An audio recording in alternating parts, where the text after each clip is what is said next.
Agents, you have 10 seconds. 10, 9, 8, 7, 6, 5, 4, 3, 2, 1, 0.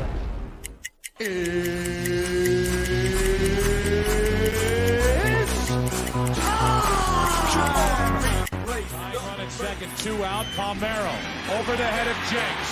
Uribe charges, throws, out! And the White Sox have won the World Series.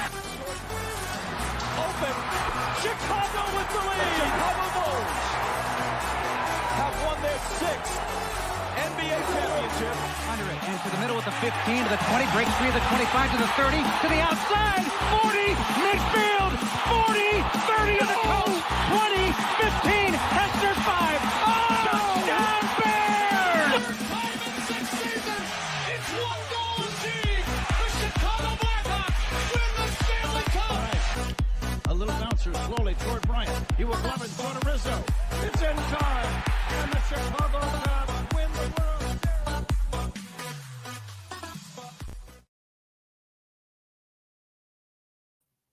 What up? What up? What up? Welcome to Shawn and Maya in the morning on this House Music Monday edition, the pre-birthday edition of your boy, the SuperBack Shawn Sierra, and that's me. I'm your boy. Man, I am fired up. Thanks for tuning in. If you're watching us on Facebook Live, well, then I guess you found us on Facebook. And if you're not following us on Facebook, what? Listen, go to Facebook, type in Sports Zone Chicago, click the like button, and now you're following Sports Zone Chicago. Simple.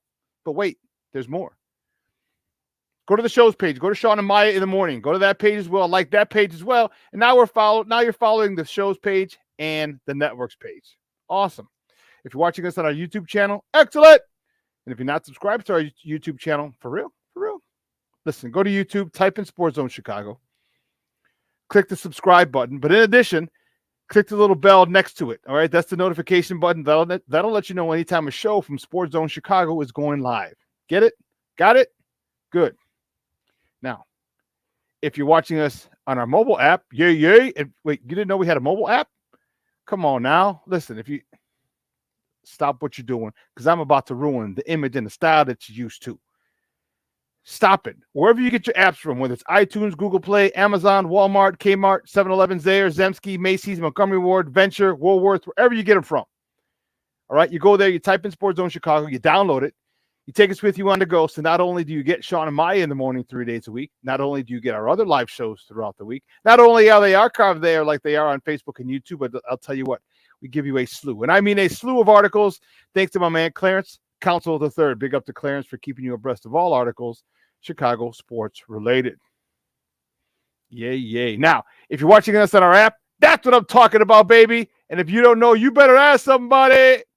If you watch this on our Roku, did I say app? Silly me. If you watch this on our Roku channel, man, we have a Roku channel. You ain't know, you better ask somebody. Stop it. Listen, Sports Zone Chicago is now on Roku. So here's what I need you to do. If you have a Roku TV in the house, do us a favor. Do us a solid. Download the app or the tile. All right, download it. Put us right next to Netflix, Hulu, Prime, HBO Plus, Showtime, Stars. Put us right next to them. All right, and watch us on the big screen. We're on the big screen, right, Mickey Ficky? Now. That's what I'm talking about. The only thing is you can't get interactive with us. You can just watch us there. But you know what? Get interactive with us on your phone. How's that? Get it? I like it. I like it a lot. Now, you can also tweet the show. You can tweet us at Sports Zone Shy. That's CHI at Sports Zone Shy. Now, if you want to follow me, just me, personally online, you want to know what I did? Well, let me tell you what I did. You want to know what I did? Well, here's what I did. I made it nice and easy for you folks. Nice and easy. One handle for Facebook, Twitter, Instagram, Snapchat, The Snapper, and TikTok. All one handle. You see it at the bottom of the screen at The Shawn Sierra. If you want to follow my lovely co-host, Maya Kai, you can follow her on Facebook and Twitter at The Sports Chica. If you want to follow her on Instagram, because you're an IG and you do it just for the gram, we'll just follow her at Maya_Akai. It's MAYA_AKAI. Man, we have a phenomenal show. But we need you to get interactive with us today. So whatever platform you're watching us on, whether it's Facebook, whether it's YouTube, whether it's our mobile app, leave a question or comment on that particular platform. As I said, you can't get interactive with us on Roku, but that's okay. You have the other 3 ways to do so. Leave a question or comment on that particular platform.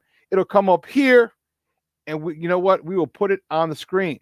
We'll incorporate it into the show, and that's what makes this the best Chicago sports talk morning show. Is you. Is your questions, your comments. We want it all. Smart ass remarks. Bring them, baby. Bring them. Don't just sing it. Bring it. So we got nothing. We ain't scared over here. We ain't scared of nothing over here. So we are ready. I'm excited. I had a good weekend. Great CrossFit workout this morning. If you follow me on Facebook, you probably would have seen my Facebook Live from after class this morning. That was a great class this morning over at CrossFit Warehouse. Now, let's see. Because you guys make the show, let's see who we got going over here already. Cornelius Squalls in the house. What up? Yeah, Michelle, what up? It's a House Music Monday. Man, the only reason I didn't wear a house music shirt, I got to talk to my guy John. So he's got to do this. So remember, he created the socks. The house head has the socks batter, the 1983 logo, but it has the earphones on. It says house head. He created one for the Cubs. It's the Cubs logo with the Cubs little Cub head. It's got earphones on it. It says house head. So he didn't create one for the Bears. He's got to create one for the Bears. He's got to. I'm going to talk to him about that. Man, that would be my House Music Monday shirt for all of football season. Actually, no. He has some pretty cool ones. We'll talk about Taco Tamale Fest in a second. When I got there, he'd sold out of the shirt that I wanted. Man, don't even get me started. You don't even know. I went up to him as soon as I got there. Hey, bro, let me get that. He goes, oh, sold out. I said, but I digress. Let's see who else we got in here. Michelle Wall's in the house. What's up? Happy House Music Monday, and it's SuperBack birthday week. You're damn right, baby. Mañana, domani, tomorrow, my birthday. And guess what? I share a birthday with some of the greatest people in the world. My man Armando Emeterio Lara Jr. He's in the house. Good morning, baby. And you know what? We share the same birthday. We share the same birthday, July 25th. He's a little older. He's 4 years older. But we also share it with the GOAT, the greatest to ever do it, Walter Payton. His birthday is tomorrow as well. Yes, it is, Doctor. I'm telling you, I'm excited. I'm another trip around the sun. And you know what? Let me tell you something that we don't take birthdays lightly. People do. Some people do, and I get it. But as you get older, you start to cherish them. You say, yeah, you know what? This is a pretty big accomplishment. All right. There's so many people that we lose as we get older. We lose more and more people every year. And to complete another turn around the sun, thank you, lucky stars. All right. Thank you, lucky stars. I know I do. Good Lord willing, the creek don't rise and my eyes open tomorrow. I will be very, very, very grateful, like I am every morning. All right, when I get up. I know I have an aunt right now who's in the hospital with some health issues. And you talk about putting it in perspective. Man, it really, really puts shit in perspective. And her birthday is August 2nd. Okay. So hopefully if everything's all right, she'll see her birthday, which is literally a week away. And it'll be 79. It would be 79 for her. So the completion of one rotation around the sun every year, they become more and more valuable. All right. The more you get, the more you cherish them. All right. So keep that in mind. All right. Because there's so many, we all know people who passed away long before their time for whatever reason, so I think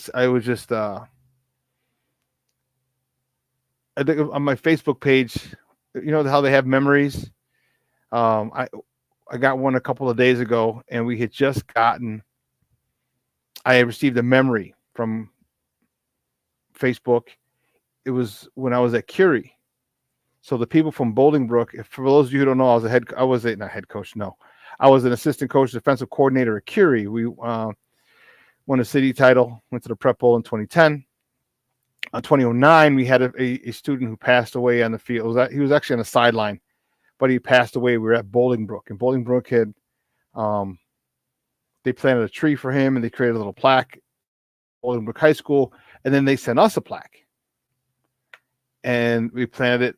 We planted it by a tree. So they sent that. I got that in my memories on Facebook, and that it kind of hit hard. My former player named Kwashi. It was a really tough time for us. And when that hit, in addition to my aunt being in the hospital with some health issues, again, it kept me grounded. It kept me grounded. And hopefully you guys remember that, there are a lot more important things in sports. Okay. Pay homage to those, but also sometimes we need a break from reality, and this is what sports does. Say who else? Armando Emeterio Lada Jr. He's in the house. If he's in the house, you know what that means. That means Jeremiah and Armando Emeterio Lada the fourth are close by. Time to Lee in the house. Good morning. I appreciate you. And you're damn right, Junior. Damn right. Leo's in this mother Hubbard. Hell yeah. Time to Lee. Happy House Music Monday, baby. I'm telling you, I got to talk to my guy, John. I was with him at the house music or the Taco Tamale Fest on Saturday. Yeah, Saturday. I didn't go yesterday. Yeah, and man, I gotta tell him he needs to make a Bear shirt with the Bears logo and some earphones saying Househead. Definitely.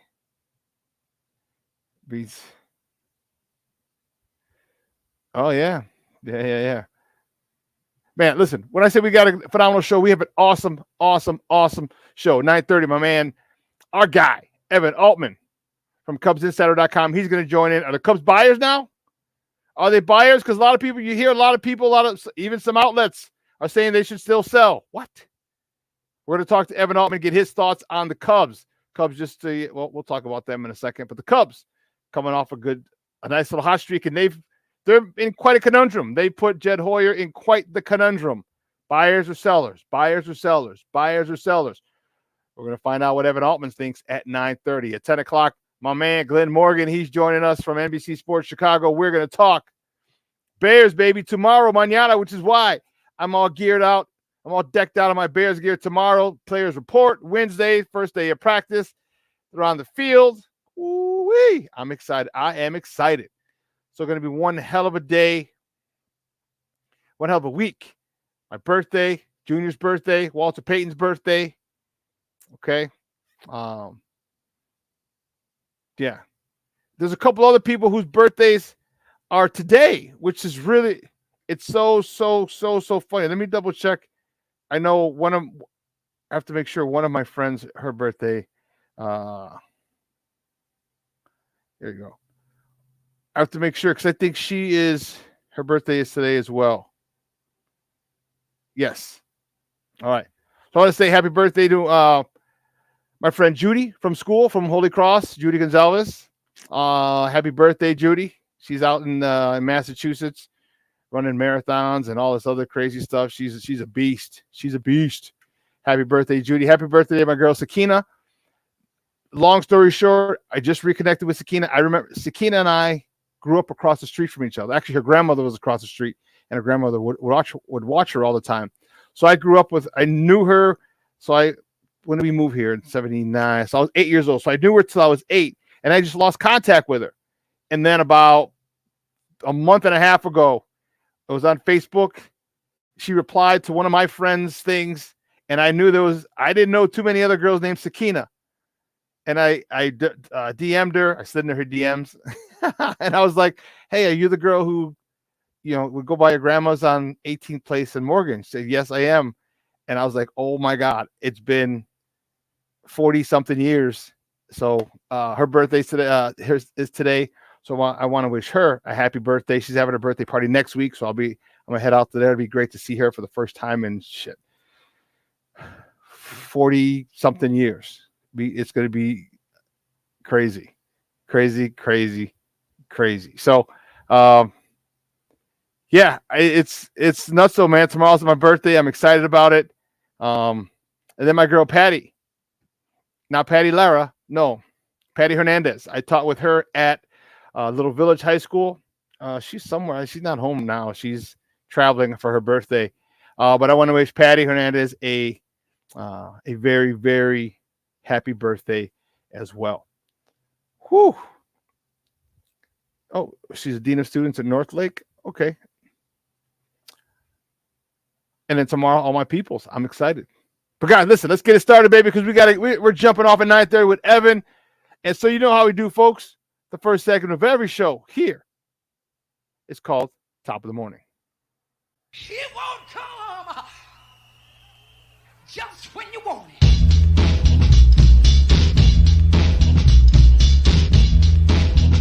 Top of the morning to you. Top of the morning to you. Top of the morning to you. The first, here we go. The first top of the morning topics for today. Got to go with them. We got to start with them. The Cubs. The Cubs with a big win yesterday. The Cubs beat the Cardinals 7-2. Jameson Taillon. He got the win. He's 4-6. He went 5 2/3. 7 hits, 1 earned run, a walk, 6 punch outs. And our man, Cha-Ching himself, Cody Bellinger, he was 1 for 3 with a homer. He got things started early. Hit his 14th homer of the season, driving in. And on the day, he drove in his 42nd, 43rd, and 44th RBIs of the season. Dansby Swanson, who, if Cody Bellinger wasn't on his team, would be the best player on this team right now. He was 2 for 4 yesterday with an RBI, driving in his 38th of the year. And Yan Gomes was 1 for 4 with a double, his 5th of the season, driving in his 34th and 35th runs of the season. The Cubs put an ass whooping on the Cardinals. You know, what's interesting about that, and this is one of the things that the Cardinals are down. The Cardinals they're not that down. They're a little worse than the Cubs. But the Cubs came in and they handled business. They sweep the Cardinals in a 3-game. I'm sorry, they took 3 out of 4. They didn't sweep them, excuse me. It took 3 out of 4. I'm thinking sweep. My White Sox got swept, but that's another story. They took 3 out of 4 from the Cardinals. That's what you got to do. That's what you got to do. You got to take, if you got 4 game sets, the best you can do is sweep. But if you can't sweep, you want to take 3 out of 4. You don't want to split because you come out of that series contingent on other teams. All right, you move up and down the standings based on other teams. This way, if you handle your business, you move up or you move down. So, big win for the Cubs yesterday, 3 out of 4. Wrigley was rocking the last couple of days this weekend. Cody Bellinger is just on fire. Him and his agent, Scott Boras, are excited because, as I said, I'm going to say this every day until the end of the season. Every home run this dude hits, every RBI he drives in is another cha-ching, cha-ching, cha-ching. He's going to get a big contract. I don't understand. See, here's what probably is the reason. Like, I don't understand now why Cub fans are saying, sign him, extend him. Like the Cubs can just snap their fingers and he's extended 6 years, 8 years. You know what I mean? It doesn't make sense. It takes 2 to tango. And right now, if you don't know who his agent is, then I can understand why you're saying that. But his agent is Scott Boras. And Scott Boras, as we all know, Cub fans know, Sox fans know Scott Boras. There was a point where Kenny wouldn't do business with any Scott Boras clients, which I thought was stupid, but he only has the best clients. So you have the best clients. You don't want to do business with his clients because he wants money. God forbid an agent will try to get the most for his players. Oh, my goodness. But I digress. They're probably not going to sit down and entertain any talks. They're going to wait and take it to free agency. All right, take it to free agency. So the highest bidder wins. So now that puts the Cubs in a very interesting dilemma. Do you trade them, try and get some prospects for them, and then go after them in the offseason, the free agency? Or do you think you need them because you're going to make the playoffs? I don't know. We're going to talk to Evan Altman in about a little less than 10 minutes and find out his thoughts on that situation. But moving on. What did we do? Okay. Did you just? Oh my goodness. And you know what? I did this. It's okay. It's okay. I was looking at something like, wait a minute. I thought I made a interesting move. But here, listen. In the next top of the morning topic, and I'm sorry to bother you guys with this, and it's frustrating. It really, really is. My White Sox. My White Sox fall to the Minnesota Twins yesterday, 5-4 in 12. You know, Lucas Giolito, who could have pitched his last game as a White Sox. Man, he had a hell of a game. Not a hell of a game, but a nice game. 5 innings pitched, 6 hits, no runs of scoreless baseball, 3 walks, 9 punch outs. Eloy Jimenez was 2 for 5 with a homer, his 13th, driving in his 42nd. And Remillard was 2 for 5 with hitting his first major league home run, and on the day driving in his 12th and 13th runs of the season. Listen, I am telling you, Tim Anderson is back. I know he hasn't hit a home run yet, but let me tell you, Tim Anderson yesterday as well. All right, he showed up and showed out. Continue going to center and right center. He was 2 for 5 with a double, his 11th, driving in the 17th of the season.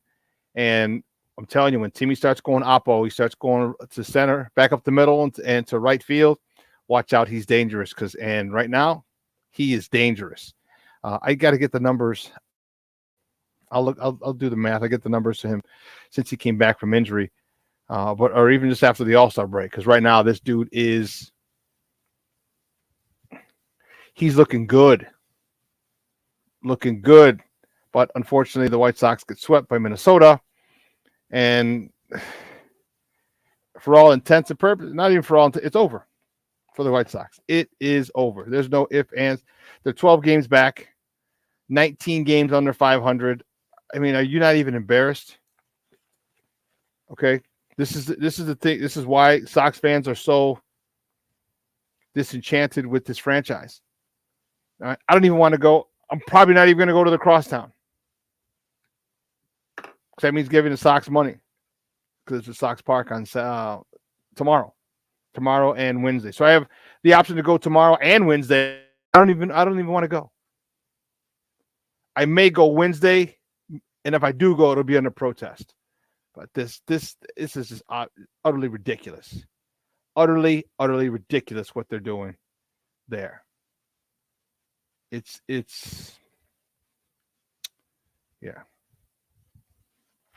So I'm not even going to, let me tell you something. Yeah.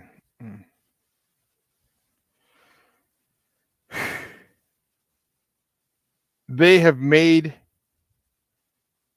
baseball season extremely unfun in Chicago on the South Side. This organization, the front office especially, I can't really put it on the manager as a first-year manager. All right. I can't. It's god awful. It's god awful. So anyway, very quickly, the U.S. women's national team. Okay. They took care of Vietnam. It took care of Vietnam on Friday. Wasn't even close. All right. So don't worry about it. Though I'm excited. We talked about it. I'm excited. The girls, they're in defense. They're going for the three-peat. Back to back to back. And good start for those girls. The next top of the morning topic, the Bears. Bears report to camp tomorrow. Can I tell you how fired up I am? Have I mentioned how fired up I am? I don't know if I mentioned it. I really, really don't. I'm looking forward to getting to see this guy. All right. DJ Moore. I'm really looking forward to seeing how it plays out. All the talk is over. Now it's time to go to work. Real quick. So, you know how the NFL has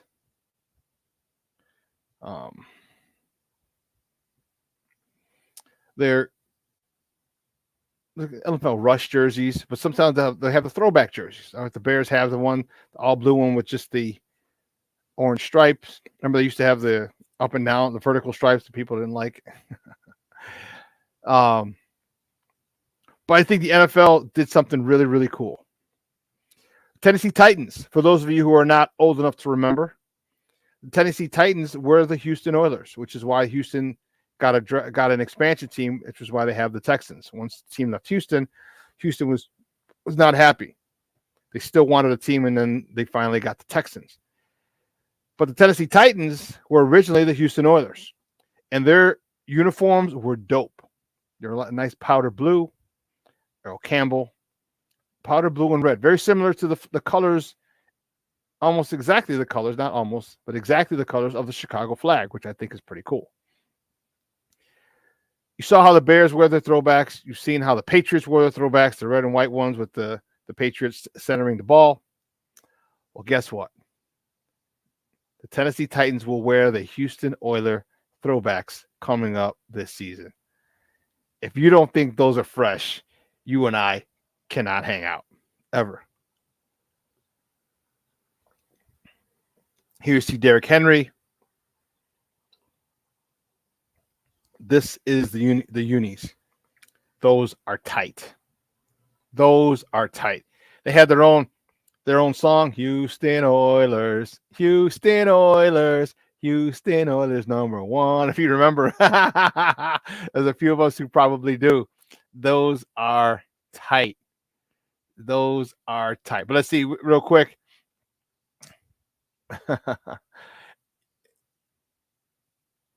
Luis Mejia in the house. Good morning, baby. How you doing? Man, yeah. Luis and I are big Sox fans, and he admits they're done. Yep. You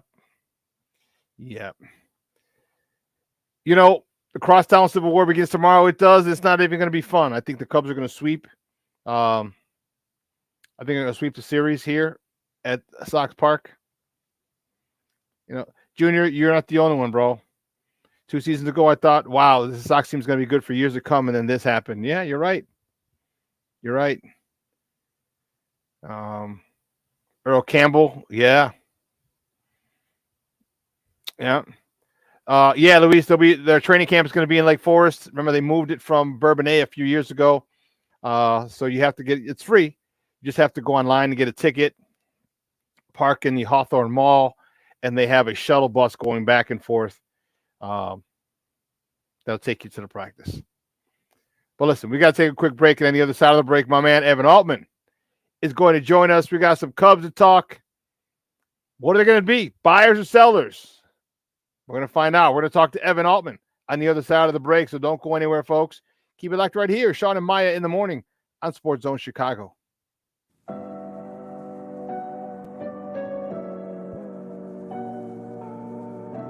How do you take care of your mind health?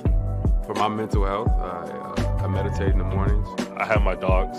They're the best. I just find ways that help me just relax. Finding things that make me happy, like being close to my family. I meditate a lot and read books. I have hobbies outside of the game. I'm able to switch off. I'm able to turn my brain off from the game of basketball. Your mind health matters. Your mind health matters.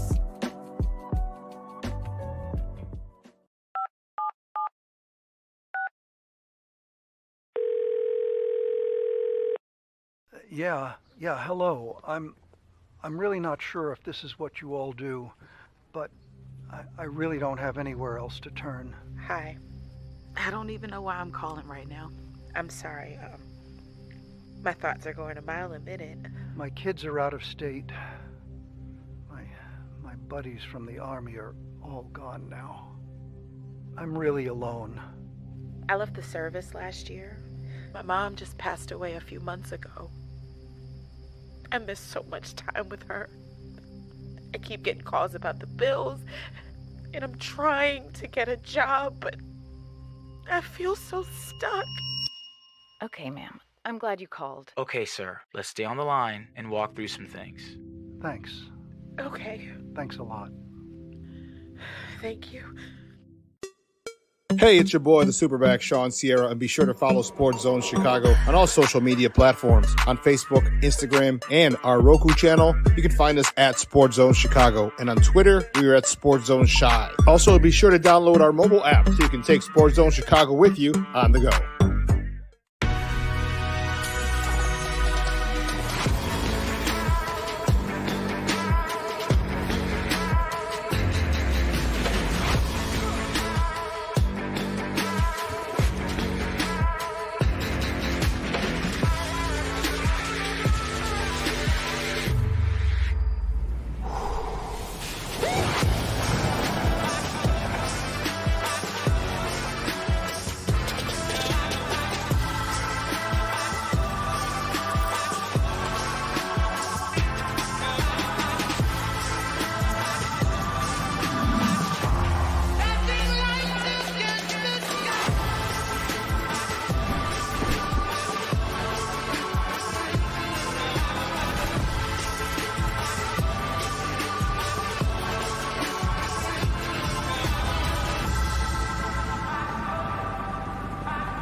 Six, 42 ribbies. That one is bounced up the middle slowly, but it gets through the glove of Montgomery, and he won't make a throw. All right, here's Bellinger, best in the National League in the month of July. He rips that one out to center. Back goes Carlson, back to the track, and he watches it go. Two-run home run for Bellinger. And that, too, of course, has been a big part of the story for Cody Bellinger. What a bounce-back year it has been for him, and he continues. You talk about being on it. Welcome back to Shawn and Maya in the morning on Sports Zone Chicago. Those clips courtesy of NBC Sports Chicago. That was another belly bomb. This dude's unfreaking real. Unfreaking real. My next guest, he's going to tell us how unfreaking real this dude is, and he's going to let us know if they're buyers or sellers. Guys, he's the editor-in-chief over there at CubsInsider.com. You can find him on Twitter at @Evan_Altman. Guys, just welcome back to Shawn and Maya, our guy, Evan Altman. Evan, what's up, Papa? Good morning. Hey, how's it going? I got my cool wife craft room background going on today. So.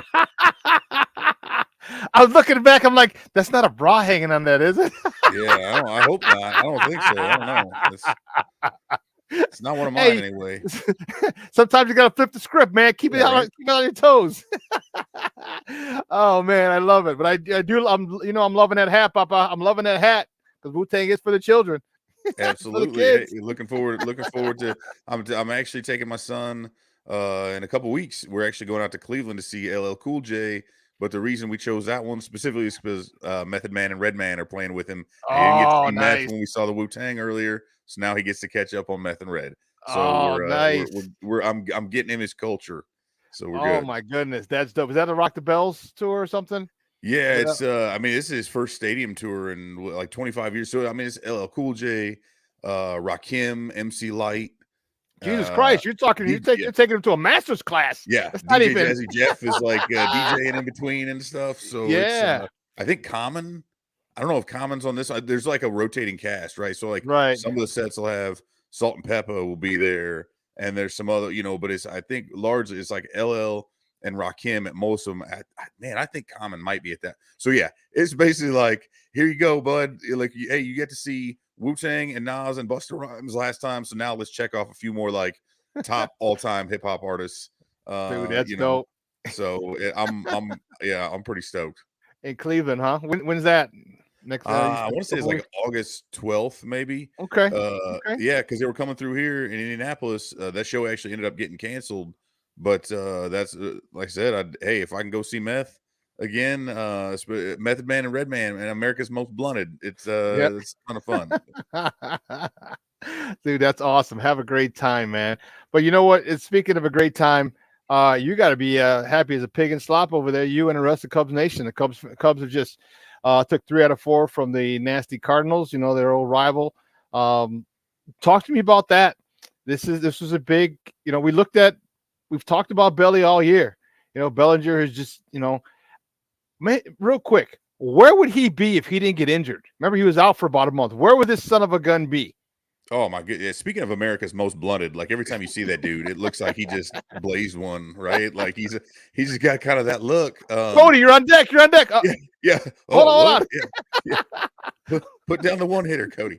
But no, I mean, not only that, right? He missed the time, and I think there was kind of this knee-jerk reaction because we look at what he's doing this year, and really this is a process like 3 years in the making, right? It goes back to when he injured his shoulder in 2020. Yep.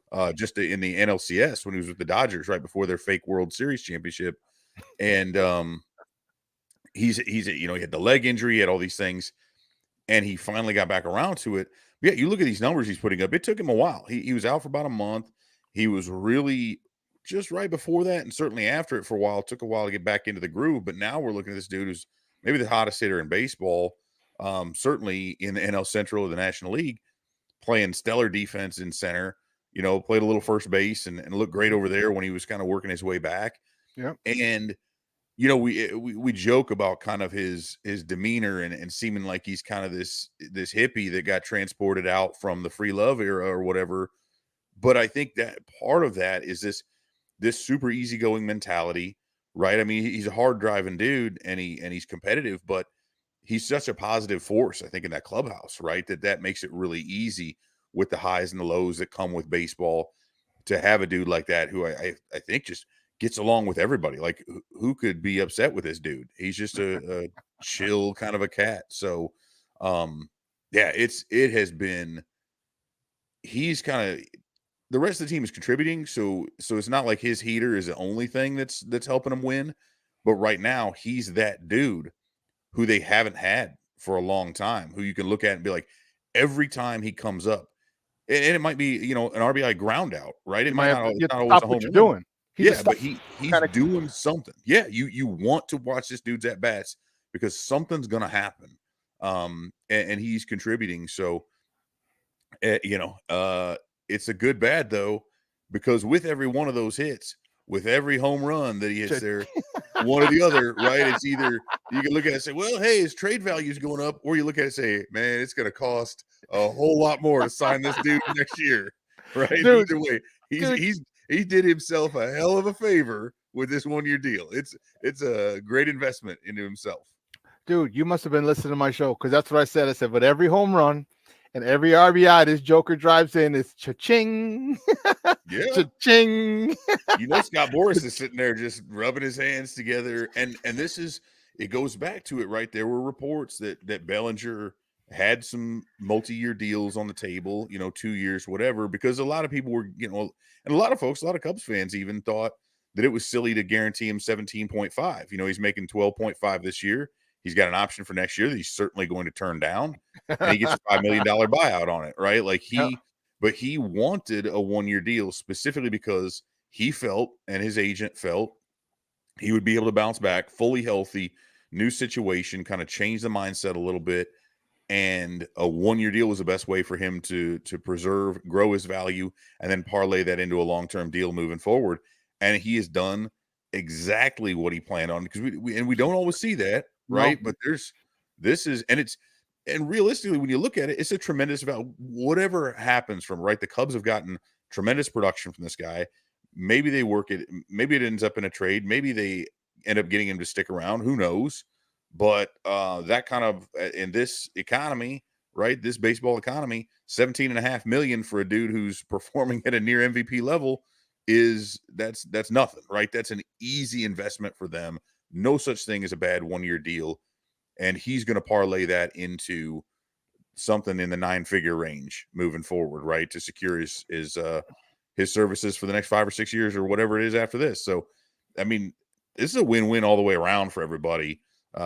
But it will be a little bit weird depending on what happens here in the next week with where he ends up and how, for the Cubs as a team, and then the fans and everything else. So give me your thoughts. All right, guys, we're joined by Evan Altman from CubsInsider.com talking Cubs baseball here on Shawn and Maya in the morning on Sports Zone Chicago. Give me your thoughts, man.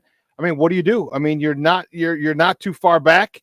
You really weren't really expected to be buyers at the when the season started. You thought you're going to be good. Maybe you had a couple of former veterans, former World Series winners, MVP Gold Gloves. All right, maybe parlay them not, but now you got a legitimate shot at the division. What do you think the Cubs do? Yeah, I mean, this is winning. Obviously, dropping 2 out of 3 to Boston wasn't any good, but then you win 2 out of 3 against the Nats. You take 3 out of 4 from the Cardinals. You're facing a minor league team for the next 2 games, Mm-hmm. and then I see what you did there, and I'd argue if I could, but I really can't at this point. I can't yeah, argue that's that. I mean, really with what's going on there now. I say that, and I was on another show last night. I think they'll be lucky to leave the South Side with a split because I do feel like the Cubs tend to kind of play down in some of those situations. I know the Sox play up for these matchups. Both teams are always getting after it, but it always feels like no matter what, right? One team's really good, one team's really bad, and they end up splitting, or nobody's ever seeming to be dominant over the other, and in a 2-game series, right? But they're 3 games under 500. If they can win 2 games on the South Side and take 3 out of 4, again, from a Cardinals team that is reeling, that is looking to trade. Wilson Contreras is already reportedly on the trade block. Yep. 7 or 8 months or whatever after they signed him to this big deal. I mean, they're looking to move dudes, and that could happen. So, if the Cubs manage to, I think this is a big stretch, but if they manage to go 5-1 in these next 6 games, they're over 500. They're probably going to be closer to that division lead. A lot of that depends, right? What do the Reds do? What do the Brewers do? If they both fall flat and the Cubs go on a little streak here, that's a different story. But I do think if you're still looking at a division that's 6.5 games out like they are now, they're still closer to the bottom than they are the top. They're 5.5 games out of the wild card.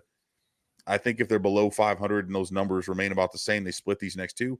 I think they look to move some folks. But as I say that, I also think we're going to see, speaking of Contreras, right?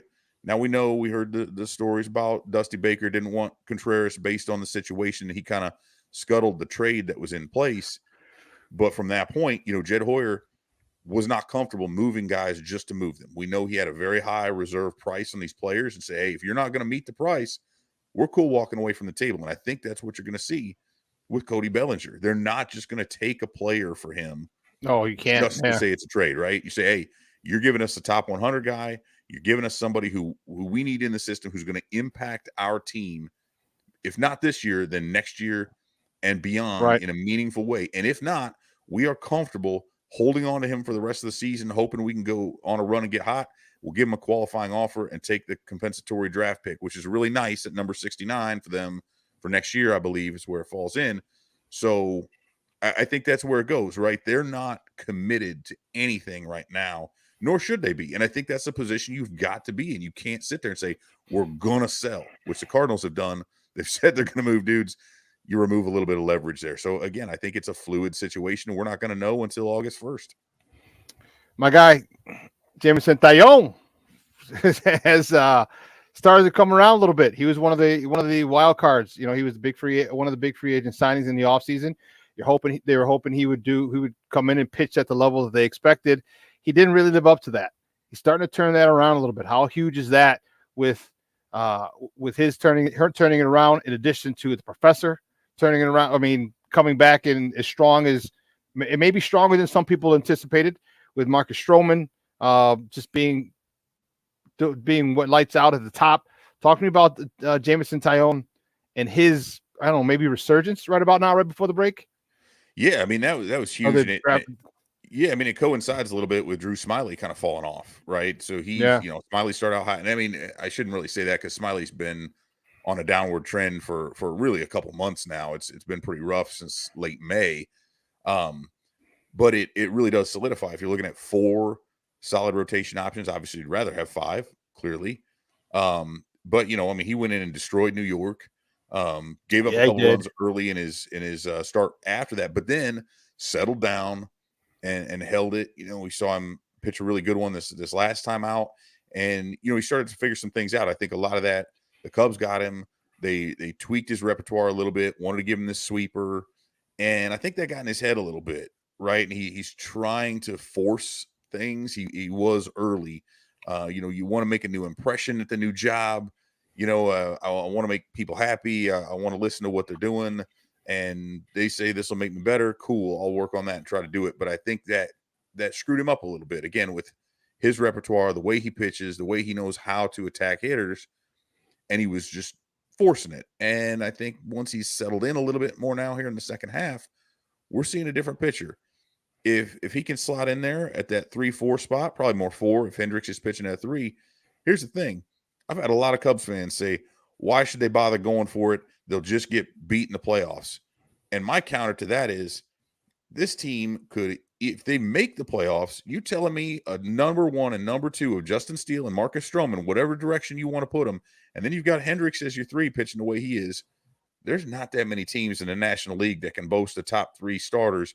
2 of like your starters, National League All-Stars, right? Come on. You've got a chance to win a series. It's going to be tough to win a 7-gamer. Totally understandable. They don't have enough power, but pitching wins in the playoffs. Yeah, it's a different animal when you get to the postseason than it is the regular season, right? So I look at it and say, hey, you've got as good a shot as just about anybody if you just get there. That's what we saw with the Nationals a few years ago. It's what we saw with the Braves in 21, right? This is the way these things work. So if I'm what it reminds me of, Evan? Yeah. Reminds me of the Miami Heat, this team. Like, don't get them in, how they lost the first play-in game, they beat my Bulls, and damn, they went on a run. If this Cubs team gets in there, damn, they can go on a run. Because you can't pitch around Bellinger every time. Right. You can't pitch around them. I mean, unless you want to give them the Barry Bonds treatment, believe me, Cub fans some will be happy, some will be mad. They might even walk in with the bases loaded like Barry Bonds. But hey, I'd rather do that than, pitch to him and have that dude hit a granny. So there's a chance. They got some guy that not only him, but Swanson. I mean, they got a shot, dude. This is a dangerous team that no one's going to want to face in the playoffs. Yeah, and that's exactly it, right?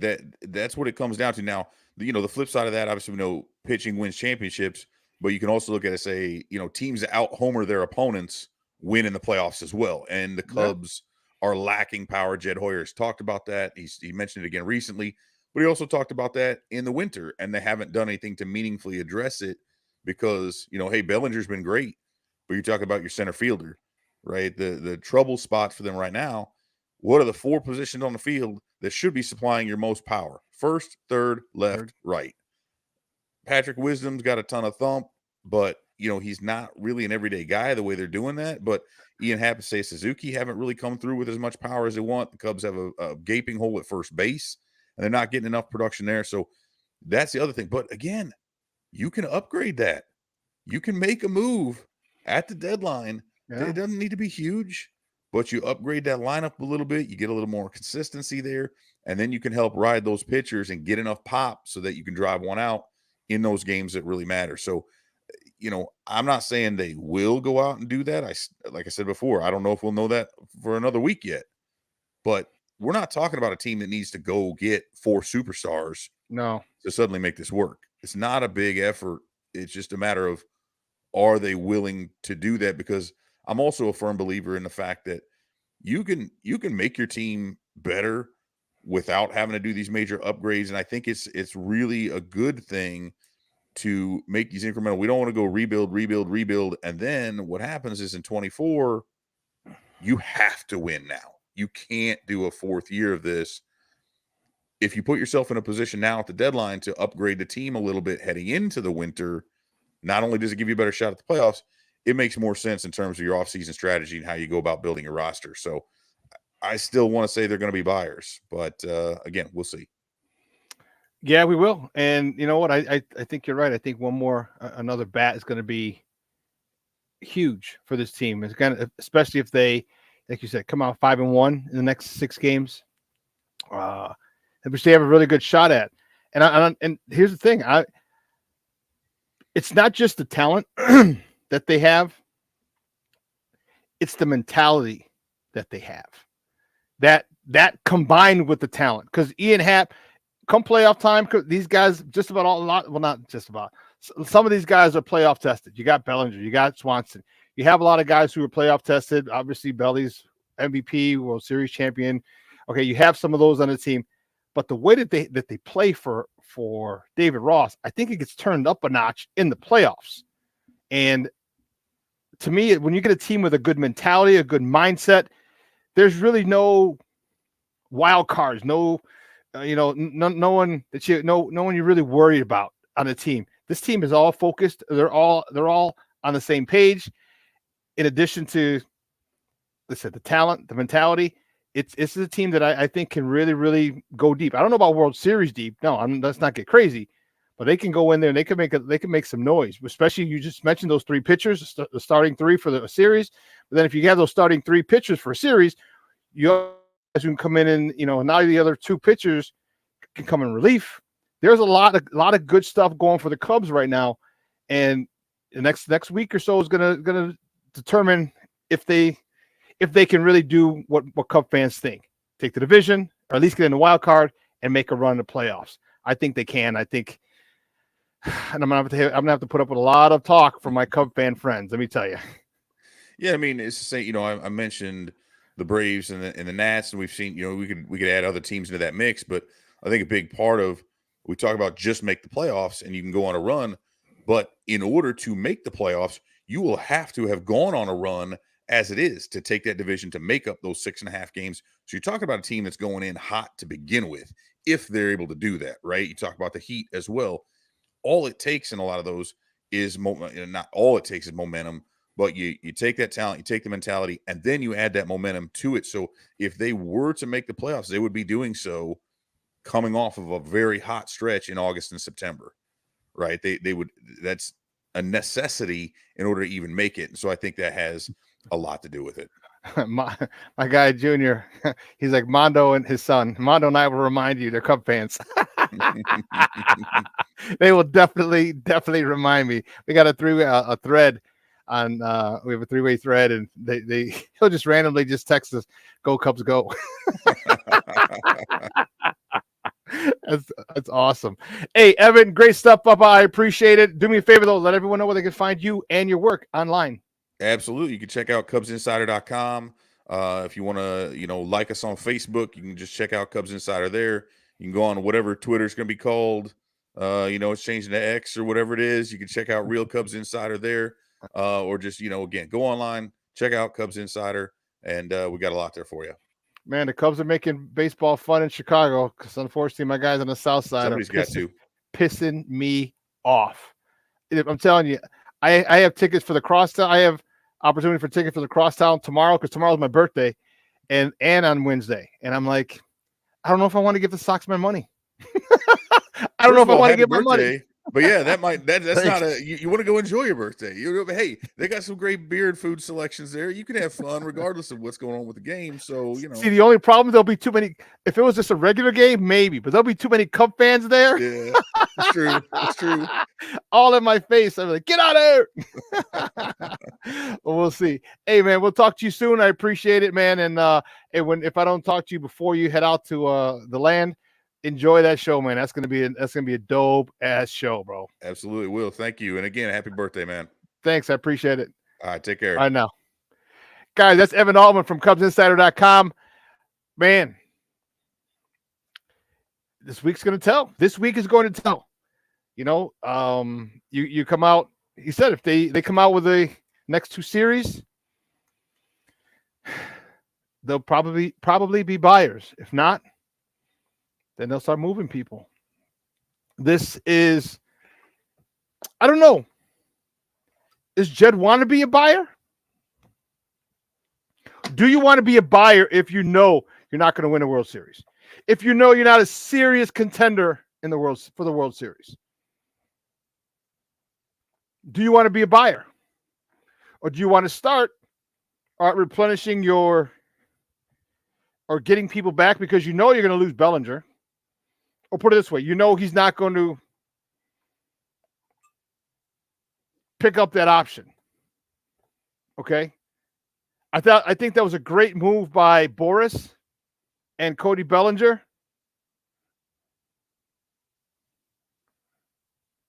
I think that was a great move. I'll do that. Having the 1 year and then a player option. I think that's great because if he didn't do well, guess what? He's going to take the option and stay and try and rebuild himself again.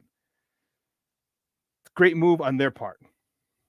Great move, and you know what? It just paid off. But we'll see. Cub fans, you got a lot to be excited about. Unlike me, when it comes to baseball. So I'm going to focus on the real team in Chicago, and that's the Chicago Bears. And up next, my guy, Glenn Morgan from NBC Sports Chicago. He's going to join us, and we're going to talk some Bears. We report tomorrow. Mañana. I'm fired up, baby. So don't go anywhere, guys. Glenn Morgan from NBC Sports Chicago up next here on Shawn and Maya in the morning on Sports Zone Chicago.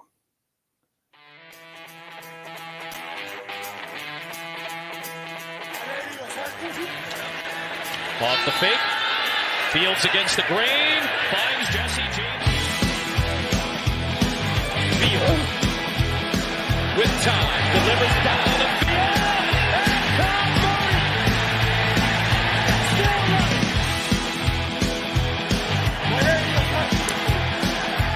Fake one way. Fields stumbling. Trying to cut it back. Justin Fields making magic happen. There goes Fields. Touchdown.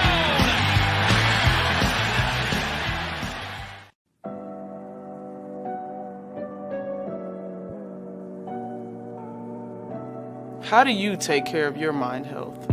For my mental health, I meditate in the mornings. I have my dogs.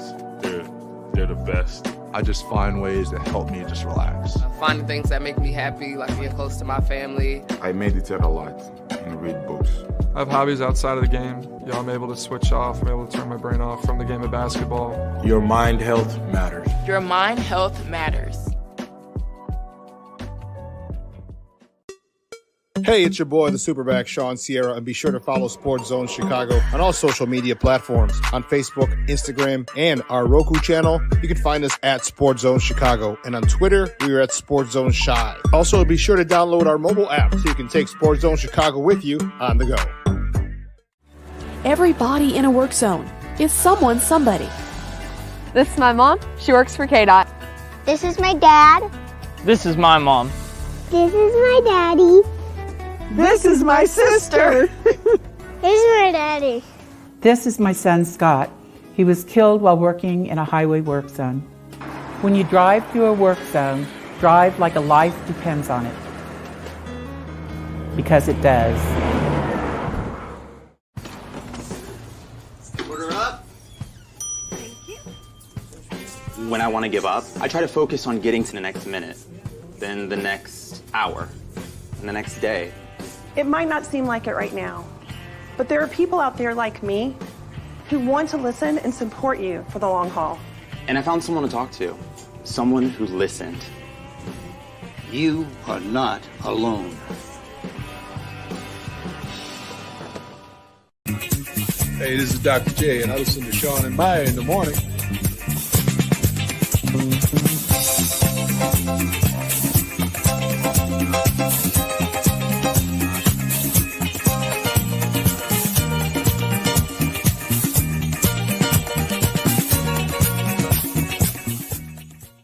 Linebacker Morrow goes out there to play him. Cousins under pressure, and the Bears finally get to the Viking quarterback as Justin Jones has his second sack in a Chicago timeouts. They'll get the ball to start the second half. This is a huge drive for Justin Fields. Taking a shot for Darnell Mooney. What a catch! Absolutely incredible from Darnell Mooney. A one-handed 39-yard grab. Just make sure it stays in there as you make contact with the ground. I mean, you want to talk about full extension. Here's Montgomery speeding ahead, spinning in for the touchdown. Welcome back to David Montgomery. He gets the Bears a huge score late in the first half. Welcome back to Shawn and Maya in the morning on Sports Zone Chicago. Those clips courtesy of Fox. Those are the Bears, baby. Our Bears. And you know what? I am fired up because they report tomorrow. We will not have to have one more show without talking about Chicago Bears, Bearless football. We won't have a show. There will not be another show till January, February, probably January, mid to late January. The Bears won't be in play. I'm fired up. I'm super fired up. My next guest, I'm excited to see. Oh, here we go. Excited to talk to him. I'm telling you, I'm like a kid in Christmas because football is life for me. All right. Football has been, if you know me, if you watch the show, you know how important football has been to me in my life, from playing, having phenomenal coaches in my life to kind of give me and direct me into being a better person, a better man, and a better football player. Than me coaching. You know how much I love football. You know how much I love the Bears. So I'm fired up. My next guest, we're going to get fired up together.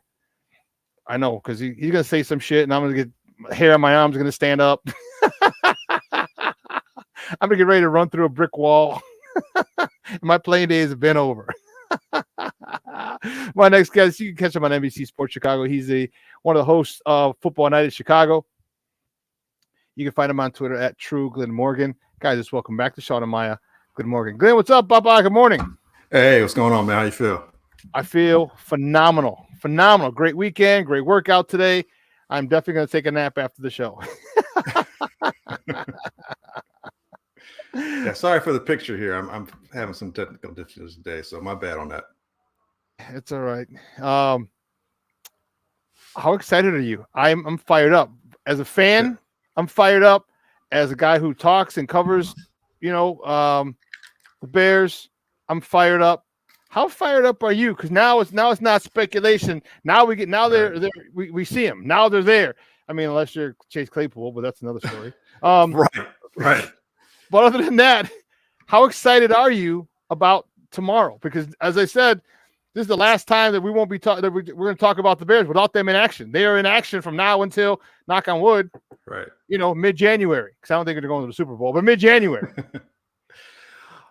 Man, up until you tweeted me or texted me yesterday and said Claypool wasn't in because it was on the PUP list, I was more excited.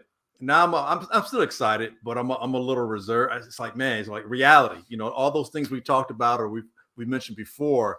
Yeah, it's great. We've got a lot of new players. We're going in an upward direction. We're excited about not only the rookies, but the free agents we got. But everything is happening before it happens. We're excited about anything before it actually starts. And then reality starts to set in and you start to realize we're still a work in progress. And not having Claypool, it's not the end of the world. But what it does is it puts a little bit more pressure on everybody else that's there. Now, it also gives them an opportunity to step up. You get Tyler Scott gets an opportunity to step up. He can become that third receiver. Velus Jones can start proving his worth as well. He better.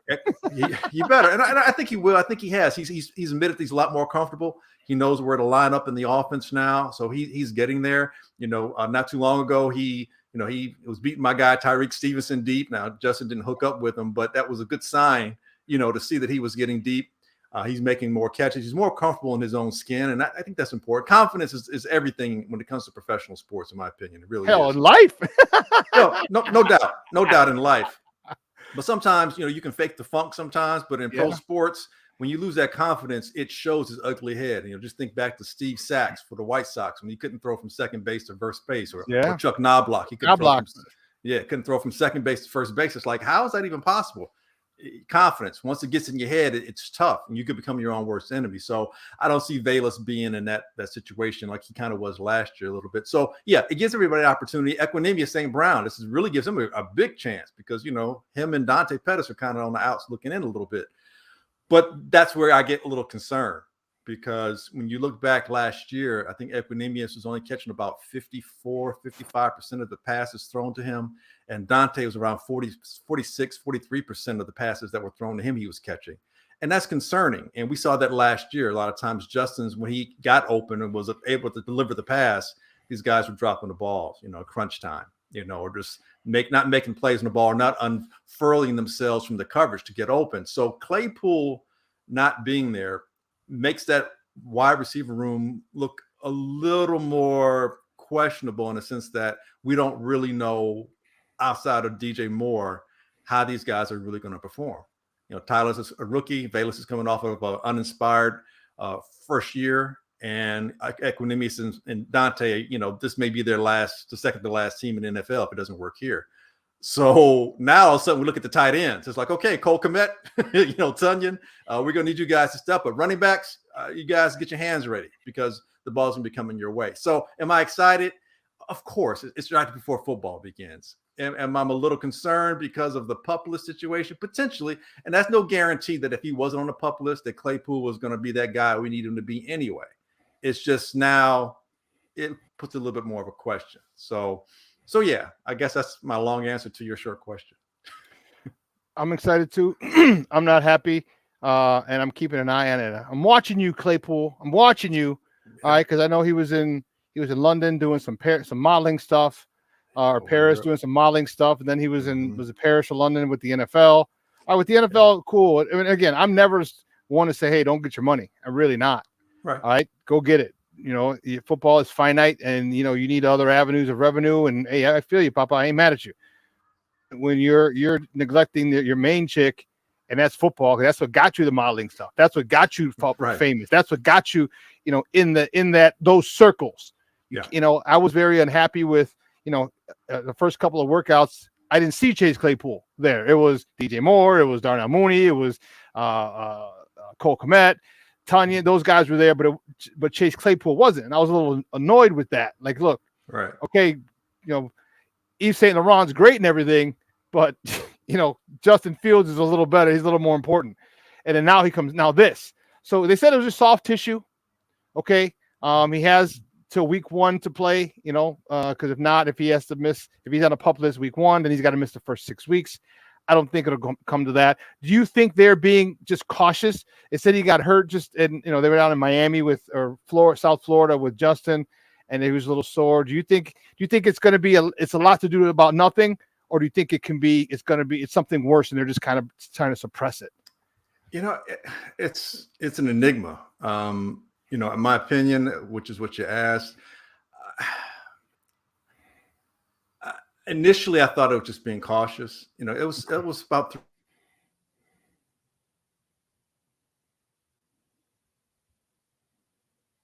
3 weeks or so he's on the PUP list. So what does that exactly mean?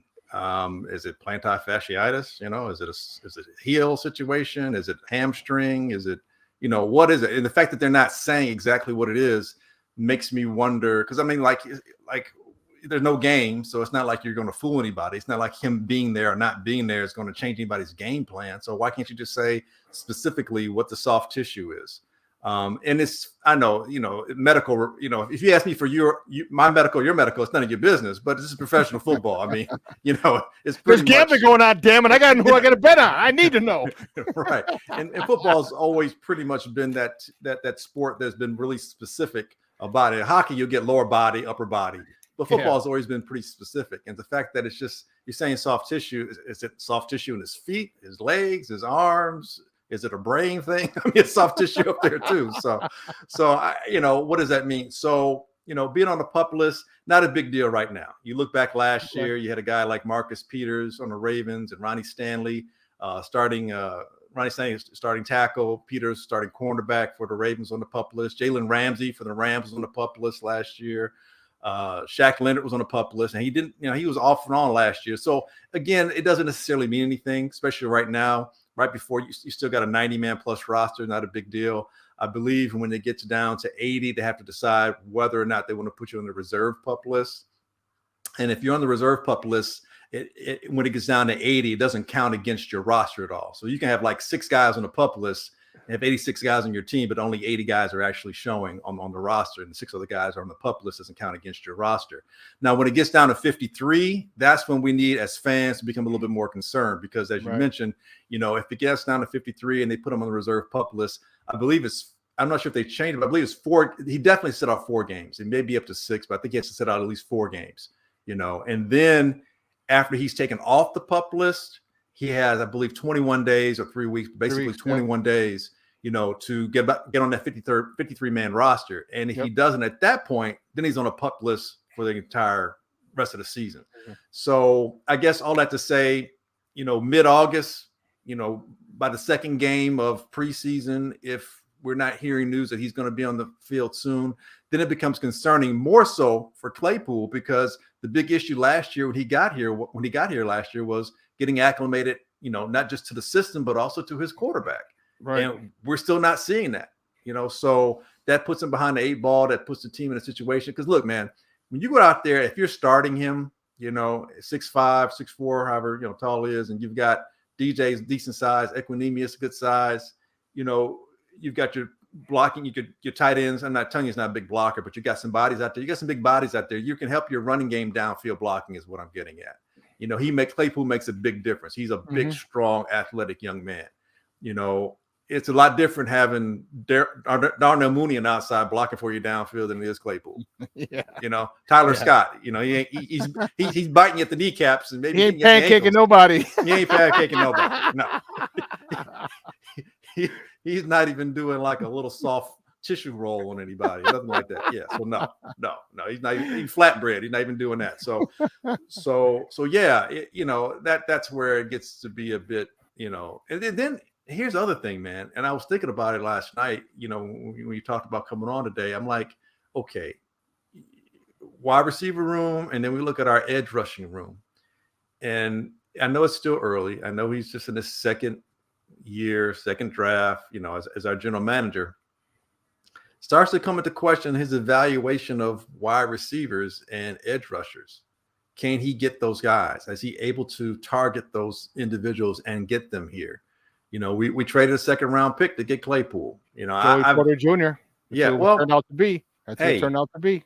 Whether it was him or whether it could have been a wide receiver like Rashee Rice, that we could have got that went to Kansas City, or anybody else, that we might think of that could be a receiver that we might be able to utilize this year, or any other position, an edge rusher that we might have gotten in the second round. You know what I'm saying? There definitely were some available. So yeah, and then you look at the edge rushers we have. I mean, no one to speak of at this point, journeyman at best, and, wait and see what happens. So if he signs Yannick Ngakoue, how much more relieved or comfortable will you feel? Or another one of those guys out there? Because a lot of times, veterans like, the hell with this OTA stuff. I don't feel like doing it. I'm training on my own. I'll sign in camp. He does that. How much more comfortable will you feel? Even if it's just one, not two, just one. Well,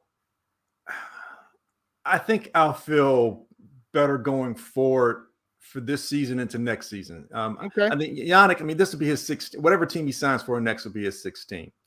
And I don't think people wonder, does that mean he's like a locker room, liability? I'm like, no, I just think he's a person who's out there for the money. I don't think he's worried about Super Bowls. I think he's worried about his life after football, which is cool. I'm not mad at you. Make your money when you can, like you said earlier. And if a Super Bowl happens along the way, so be it. If not, I'm sure he can live with that. And hey, look, it's a business. Every time we hear it's a business until the fans want you to win a Super Bowl for them, until the organization wants you to win a Super Bowl. Then we're a big family. Oh, it's all family. It's family. And then family turns around the next season. It's like, yeah, can you take this 33% pay cut? Like, oh, what you, the government all of a sudden? 33%? We need you to restructure your deal. Yeah, we need to restructure your deal. Like, I thought we was family. Yeah, we're family. Can I get that family discount? Oh, no. So I don't look at Yannick as anything other than a player who's mercenary, seems to be a harsh word, but a person who's out there, free agent, who's trying to maximize his opportunities. And that's very human. I hold nothing against him. That being said, as a Bears fan, and it's funny how we spend everyone's money, as easy fans. to spend someone else's money. Easy. Right, easy. And that's the women in our lives. No comment. No comment. I'm a married man with 4 daughters. No comment. No comment at all. But I that being said, I try to be a little frugal to some degree, or objectively, conservative with my organization. Our organization. We're all right. Bear fans. We're all Bear fans. Right. I look at a guy like Justin Houston, and I think Justin makes more sense to me than Yannick does for a lot of reasons. Justin's a better run defender, not the best, but a better run defender. Justin's up there in age. He's 34. I believe he'll be 35 as the season ensues. But you look at what he's done the last several years with the Ravens. And last year, he had less snaps last year. I want to say he had less than 400 snaps last year, but he actually got 9 sacks. I think he led the team in sacks last year.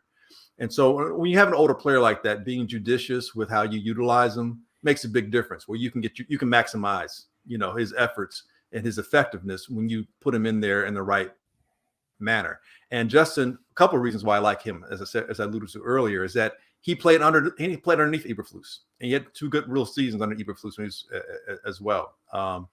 So he's familiar with the system. So him having to get here right away is not a big deal. He can assimilate into the schemes without much of a hiccup at all. He's a veteran. He knows what to do. He knows how to protect his body. He knows how to get himself prepared for a football season. Not only that, but he's in that stage of his career where him being a mentor may not be an affront to him, as a professional athlete. Whereas Yannick is like 28, 29. He's like, yeah, I'm out here. Young guy, kind of figured it out. I'll help you a little bit, but I'm not going to really help you because you're my competition, down the stretch, because you're younger and I'm still trying to get paid. Whereas Justin's like, yeah, my better days are behind me, and I'm being realistic about it. The other thing, you look at the market. I want to say, I believe Yannick was making around 13 mil last year. I think, his market value is somewhere around 14.8 or so mil a year. Whereas Justin, his market value is like about a third of that. It's going to be around 5 to 6 million, and that's a lot more affordable. And you can sign him for 2 years, draft your rookie edge rusher or edge rushers next year, and have them learn under Justin, have that 1 year of apprenticeship, so to speak, under Justin. And then, and then going forward, we're a deeper, better, more fortified, intelligent football team in terms of how we do what we do on the football field. So that's why I think I appreciate, but the idea of Justin Houston over Yannick appeals to me. I kind of like Dwayne Smoot a little bit too, but he just re-signed with Jacksonville, so kudos to him. Okay, right. But I'm more upside with Justin. But again, it brings the question, man. With polls, if there's any question we're going to have right now, is your ability to assess wide receiver talent, and then your edge rushing talent. Guys, we're joined by Glenn Morgan from NBC Sports Chicago, talking Chicago Bears football here. I'm Shawn and Maya in the morning on Sports Zone Chicago. I'm a little concerned.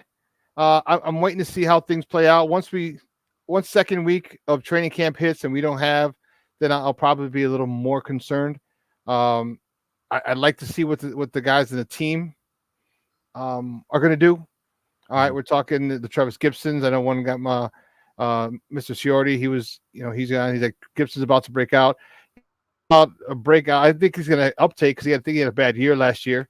Who was the guy they drafted last year? Robinson. Robinson. All right, I think he's going to have a much better year. Again, not put him in double-digit sacks. I think we might get that by committee. Sure. I think they're going to be better, and I think what's going to help is the interior. All right, that's going to help a lot for me, just because of you can't step up. All right, you can't step up and kind of replace the edge rushers. Where the pressure's coming from. You can't step up. That's a big problem. Quarterbacks can handle pressure from the sides. They love they don't mind pressure from the sides at all. They hate pressure in their face. And I think with what they did, I think that'll help this pass rush. But I like you. I would like one guy. At least one guy, and maybe someone steps up. All right, maybe someone steps up. We don't know. He could be on the roster, until we can, draft next year. We'll see. I don't know. I still gotta I'm still looking at Terrell Lewis, my kid from the kid from Alabama. If he's healthy, he's a dude we need to watch. He's a dude that I'm gonna watch, and we'll see. We'll see. I'm messing with you. I agree with you. I think he's got a little something, a little tight in the hips, but. Hey, with better technique and a better pass rush up the middle, like you just said, sometimes you can funnel guys into sacks. You can funnel guys your way. And that might be where we go. And as much as we talk about sacks, I'm not as concerned about that as I am about pressure. I think pressure makes a bigger difference. And if you can get those pressures, the Bears had around 86 or just underneath 90 pressures last year, which is abysmal. If you can get somewhere within the 115 to 120, 125 range with pressure. And again, like I said before, I think on your show, the Bears had 14 interceptions last year. And that was just with 86 pressures.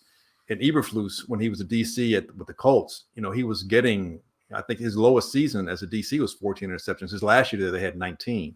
So we have a much better, much more athletic secondary than most people realize. And it got even more athletic with the inclusion of Smith from Minnesota as a rookie, and also our second round back Stevenson from Miami as a rookie. And those guys, they all have the ability to make the play on the ball.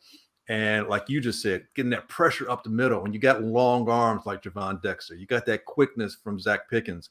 You get up the middle. Now, all of a sudden, you muddy the waters a little bit. And those passing lanes aren't really there like they used to be. Not as clean. Mm-hmm. Right. And then you throw the ball, and then you talk about the linebackers we got, that second unit we have of our defense, where these guys are great in coverage. They can play sideline to sideline, and Terrell can drop back, a la Urlacher to some degree. He's got that kind of athleticism, and he also has extremely long arms.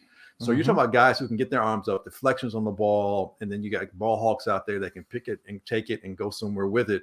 So yeah, that's where the Bear, and again, that's how that defense is kind of structured, to be quite honest. If we harken back to Lovie Smith, and this is very similar to that system that Lovie Smith ran. Lovie Smith every year preached turnovers. You don't worry about sacks. You heard turnovers, because turnovers, we get the ball, they don't have the ball, field position, all those things work in our favor. And that's what this offense is going to need, particularly if we're going to be struggling at the receiver position, like it potentially could possibly happen. But again, man, you shorten the field, you give your offense opportunity to score more than the other team. Those simple things, I say simple in terms of, it's easier said than done, obviously, but it's not complicated. Football hasn't changed in 100 years that it's been there. Nope.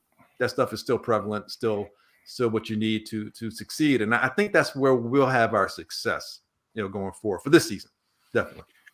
Yeah, I think you might be right. I think that gives them the corners or DBs a lot more confidence. Well, Daquan Briscoe's already got over his rookie season, so his confidence is going to be better. Same system. All right, a lot more comfortable. Eddie Jackson was looking to have a great season last year before he got hurt, and he already came out and said, "I'm going to have the best season in the history of safeties, in the history of the NFL." I'm like, I was like, damn, okay, Eddie. All right, talk that talk.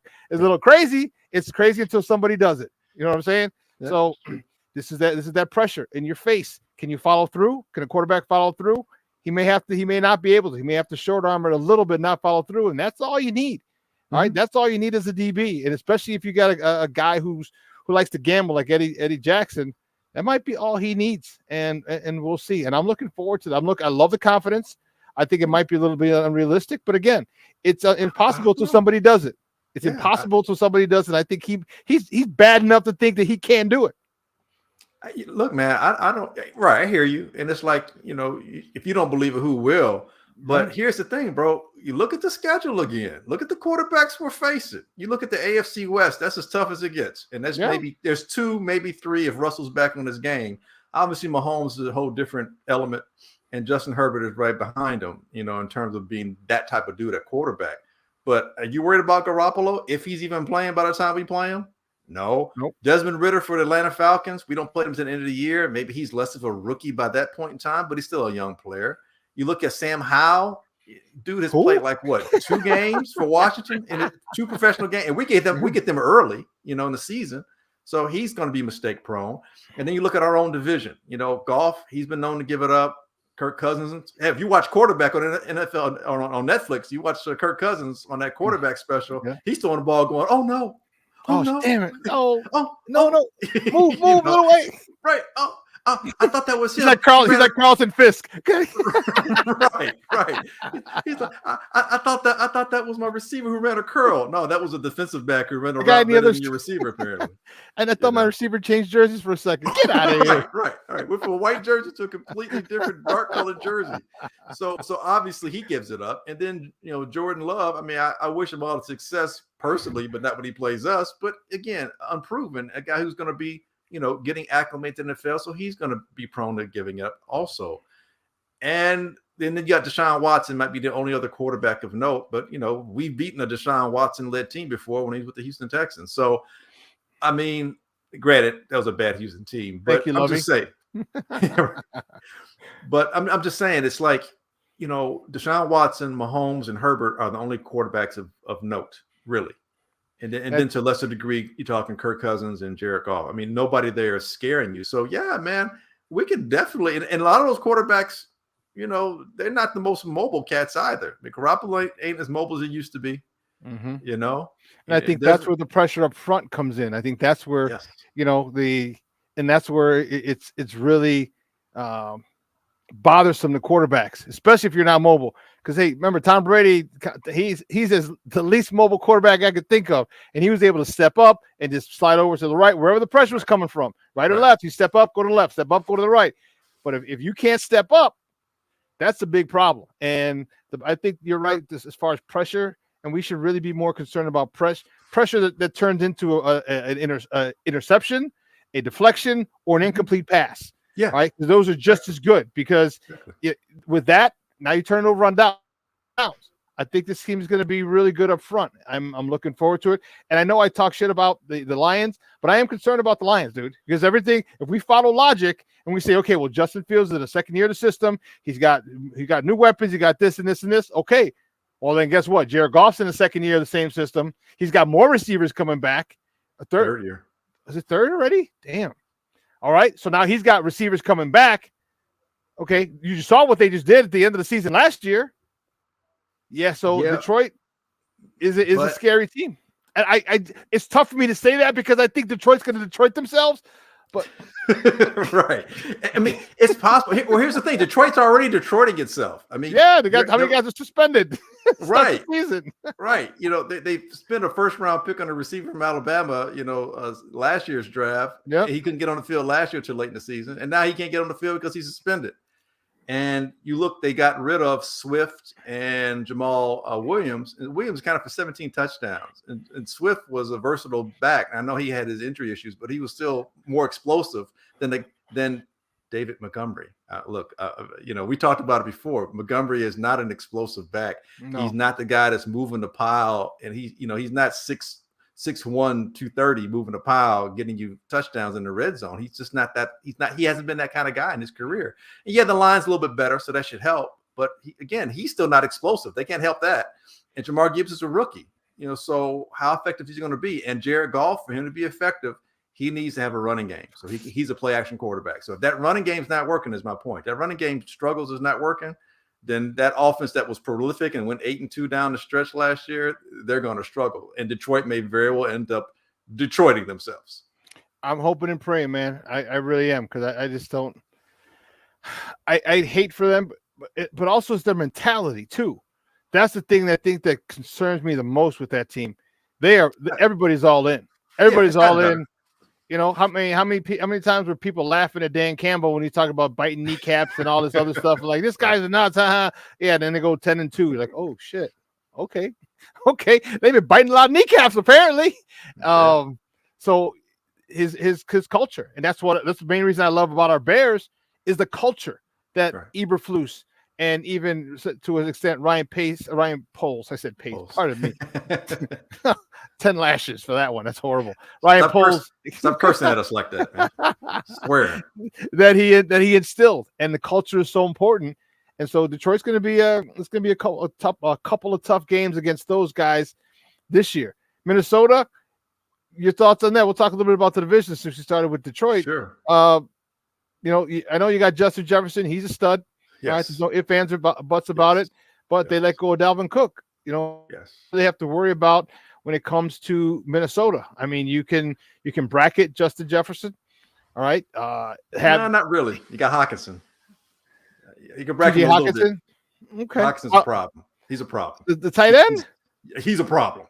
He's a serious dude. If you talk about tight ends, he's in that top 5 of tight ends, dude.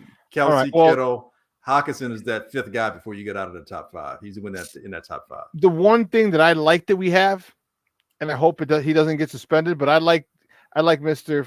Jaquan Brisker to introduce himself to a Hawkinson or a Justin Jefferson. You know, Jefferson will be more on the outside, like hash marks and numbers out. So Brisker might not have as much chance to introduce himself. All right. But Hawkinson, he'll be over the middle, and Brisker can say, hey, allow me to reintroduce myself. Okay. I think that could be a fear, could be a big factor, because you know, I want to see him dislocate receiver from ball, and he's got to do it a smart way with the shoulder. Obviously can't lead with the head, but I think that physical type of defense is gonna deter some tight ends. I think it will, especially let's not forget the middle linebacker as well. You got Tremaine Edmonds, the guy who can run. He's 6'5" with a huge wingspan. Mm-hmm. We talked about it before, how small those windows are getting now. And if you kind of overthrow them and you get a free shot, I say take it. I wouldn't mind getting a 15-yard penalty just to take someone out. I'm like this, just so everyone else around, all 31 other teams know, don't play around the middle. Do not play around the middle. I think that'll set a tone. I'm okay with a 2-game suspension. Bump it. Well, this is where I play devil's advocate, and I use your own words against you. Minnesota, this would be their second year in this system with their head coach as well, and they were pretty good last year with it. But yeah, I get your point. It's the Bears have some things that can potentially, diffuse what Minnesota's done, and not having Cook. And you bringing that up is essential to me and to Minnesota's offense, because as Cook went so much better, that offense was able to thrive. And that's what I was going to throw against you for throwing against my words against me. Exactly. Now Madison, I like Alexander Madison, but can he step into the lead role? He's been that backup, and they picked up another running back out of UAB who should be pretty decent. McBride, good big back, but again, they're losing some explosiveness. Cook was a different type of back. There's a reason why they were paying them money. Right. So that's an issue. The problem I see with Minnesota is it was the same problem they had last year, and it's defense. Now, their pass rush, if they keep Danielle Hunter, should still be okay. And they've got brother from Texas, San Antonio. I can remember that, but I can't remember his name right now. The other edge rusher. He was a free agent last year, I think. Or he came as a free agent this year. Anyway, they have 2 edge rushers, is my point. The middle part of the defense is okay. Not setting the world on fire. The linebacking crew is a bit of an issue, getting a little long in the tooth. But that secondary, that's especially at the border, the cornerbacks, that's where they can get got. And I think for Minnesota to be effective, they almost have to do what Kansas City did, or like what the Colts used to do back in the day, and that's get that lead. Get that lead so then your pass rushers can be more effective. Because if they don't have the lead, you can run on them.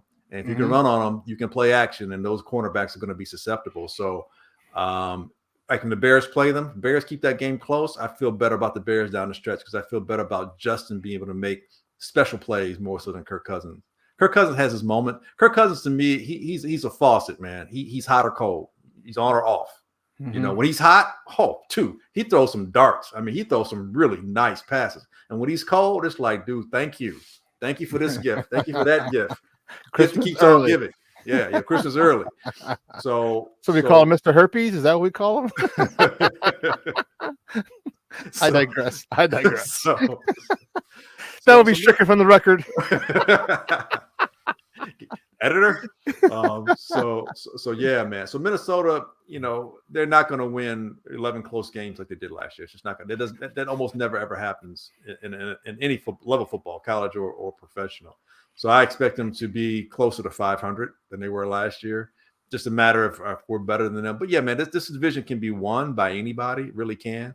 For the Bears to win it, a lot of things need to go right. Our depth is still an issue. Our chemistry is something that has to be, developed. But, we are ascending, so that's a good thing. And we're Chicago. We're not Detroit, so we're not going to Detroit it. Detroit can Detroit it. Detroit, there's a lot of pressure on them. And sometimes when it's easier being the hunter than being the hunter. Yeah. Oh, yeah. If I can be very, cliche here. But it's a difference. It really is. Huge difference. Yeah, it's a huge difference. There's a reason why people need to respect. Now, I'm not a Patriots fan, but you got to respect what they did, because they would have hunted for so long. Damn near 20 years, bro. Damn 20 years. You look at what the Chiefs are doing. The Chiefs haven't lost a division in 5 straight years. Ever since Mahomes has been there, he's won a division. And they've been to 4 straight conference championships or 5 straight conference championships. Yeah. So yeah, and I'm telling you, and just I know a couple of teams I played on, we were at the top, and everyone was gunning for us, man. And it's a different mentality, bro. It is a different mentality, and hats off to, like you said, to those guys who've done it. What about that team up north? All right, they just shipped off their Hall of Fame quarterback to the East Coast, Jordan Love. But here's the thing that worries me about them a little bit. They have a phenomenal run game. Yep. Okay. And how soon is Jordan Love and Christian Watson and Romeo Dobbs, are they going to get on the same page? Because if they get on the same page quick, fast, in a hurry, that's going to be another problem. That's going to be another Mickey-Ficky problem, because that run game in Green Bay is no joke. That run game is no freaking joke, and they can choke the life out of you just by 3, 4, 5 yards a pop, if not more, and one or two big runs. Yeah, this division, like I said, I still think the Bears have a good shot, but it's not going to be easy by any stretch. Talk to me about your thoughts on Green Bay. Yeah, I've said it a couple times. I didn't, a few months ago, but lately, I think Green Bay is going to win the division. Okay. I think the key to success, more times than not, and I'm just going off a pattern, I'm going off of X amount of years. I'm not going to divulge my age right away, but I'm going off the X amount of years of being a professional observer of football, and consistency and continuity are the key elements to winning and having sustainable wins for your organization and in professional football. And of all the teams in this division right now, the Packers are the most fortified when it comes to consistency and continuity. Their continuity outside of losing Rodgers, which is a huge loss. I don't mean to minimize him being gone, but the point is the guy that's taken this place has been there for 3 years.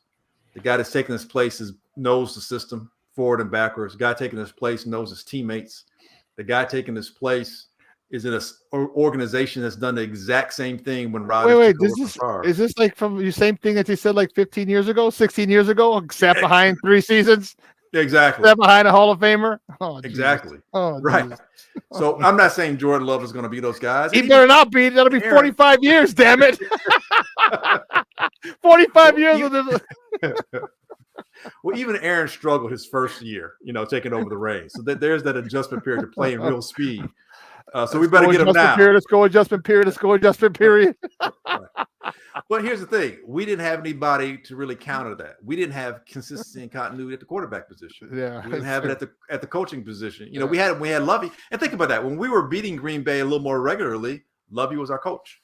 What did we have? Consistency. Lovey wasn't a great offensive mind by any stretch of the means. His defenses weren't super complex, but that continuity, that consistency, everybody knew what they were doing. And through that, you're able to execute better and not be so caught up in your head and so on and so forth. You look at Minnesota, they've got some changes, man. They lost some significant veterans. Yes. So that continuity, it's gone to some degree, You look at Detroit, they're still trying to build consistency. The consistency isn't there. And the continuity. I think it's here for them. I think it's there for Detroit. It's up top.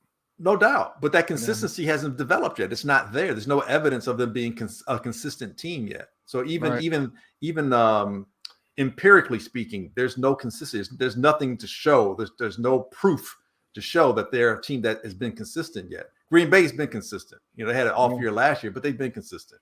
And their continuity, not much has changed. The defense is pretty much the same guy. I mean, when you look at 22 returning starters, you look at 22 potential starters, I think they've got like 18 or 19 returning starters. Wow. That's crazy. Wow. Yeah, that's the same. And you look at, as I say, you look at Detroit, the consistency in there and their continuity has been in fluctuation because guys are in and out. That whole running back crew is different now. That changes your dynamic, man, when your offense. Look, as much as the running backs have been devalued, and that's a subject for a different matter. I know we don't have enough time to go into that, but as much as they've been, and I know it's near and dear to your heart as a former running back, as much as they've been screwed over by the NFL and how the NFL's got its own, like,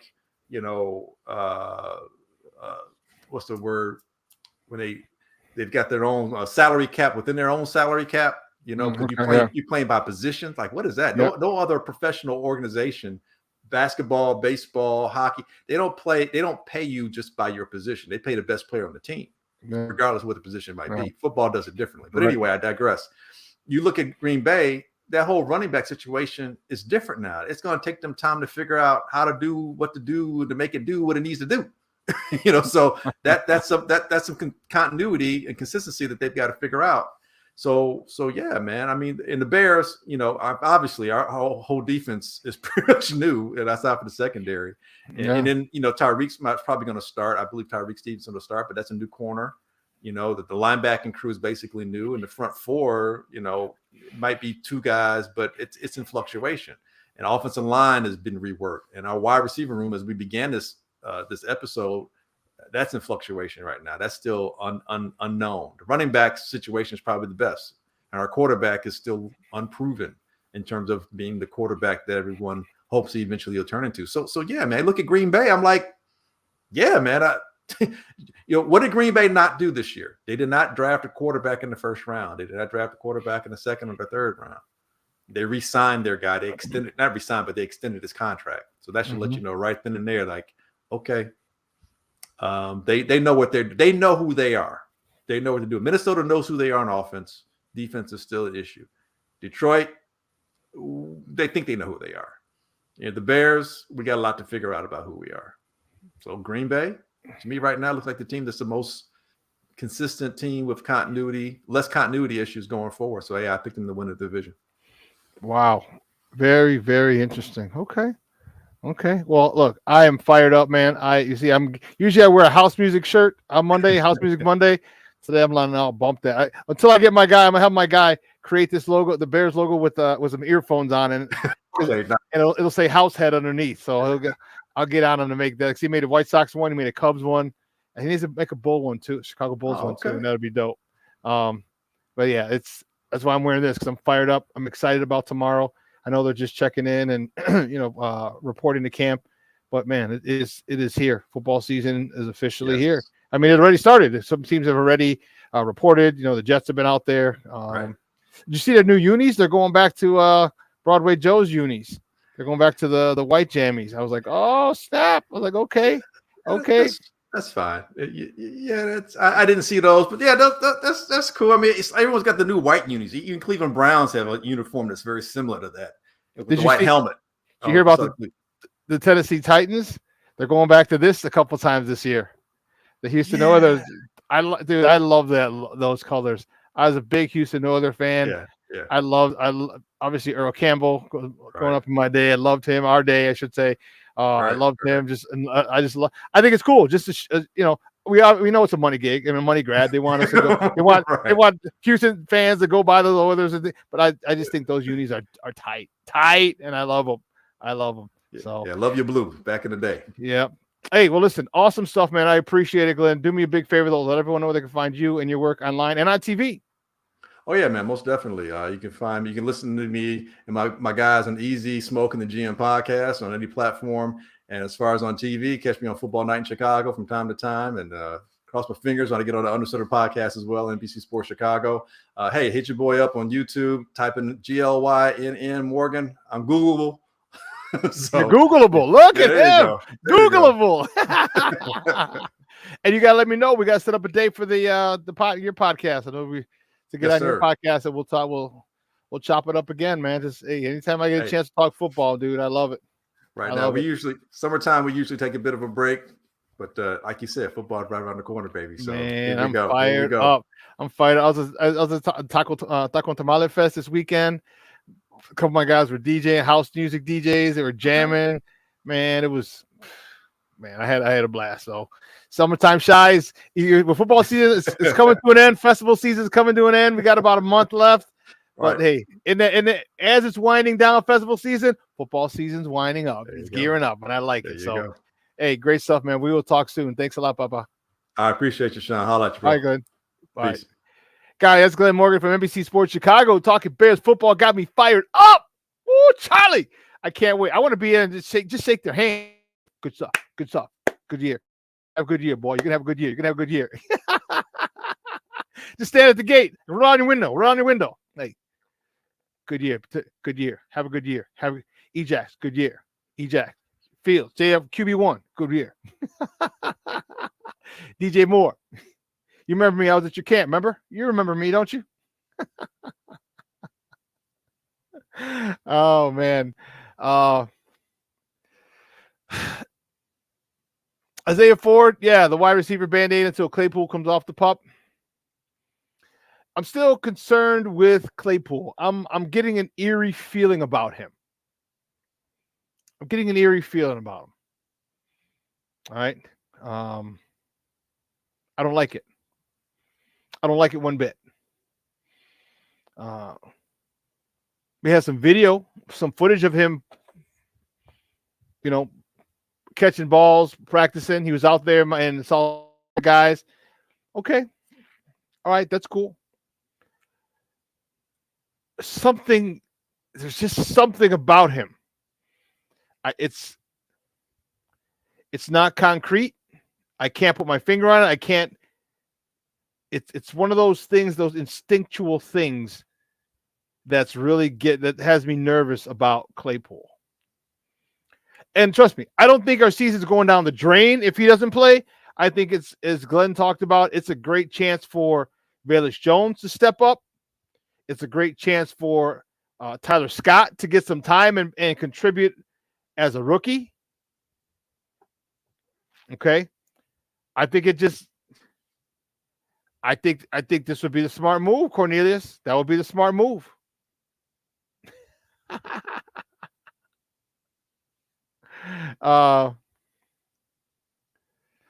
Mark Potash talked to Justin last night, and Justin said Claypool will be fine for camp. Okay. Yeah. So I asked Glenn, do you think it was just maybe a precautionary thing? All right. And it could be. It could be. But you know how we are. I mean, it's our Bears. You know, baseball divides us and football unites us. We're all Bear fans. We're all Bears fans. Okay. So everything Bears, especially with someone like that who's going to be so integral in the development of Justin Fields, it's going to be probably overhyped or over-exaggerated. All right?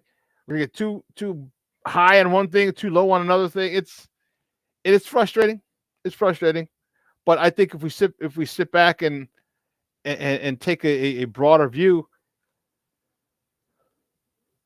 not saying we won't miss Claypool, because we would, but it gives other people an opportunity. And that's all you can ask for, is an opportunity. All right. There's an old football chant that we used to say before the games, like, "Dear Lord, the battles we go through in life, we ask for a chance that is fair." Dear Lord, the battles we go through in life, we ask for a chance that is fair, a chance to earn our stripes, a chance to do or dare. All this is a chance. That's all you want. There's more to it, but you just want a chance. And I think Tyler Scott would be ecstatic for that. Velus Jones would be ecstatic for that. And don't get me wrong, I want Claypool there. I want Claypool to go ham. I want him to be a dominant number 2 receiver. Okay, but if he's not there, you know how football is. Football's like life. It keeps moving.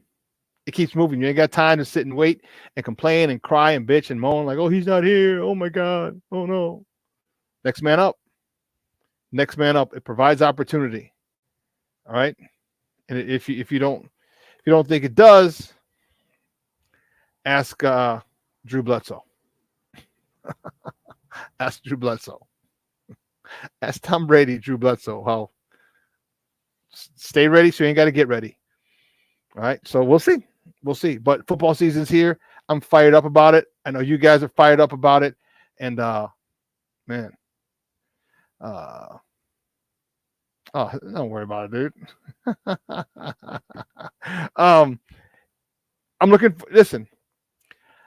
I'm looking forward to Justin Fields.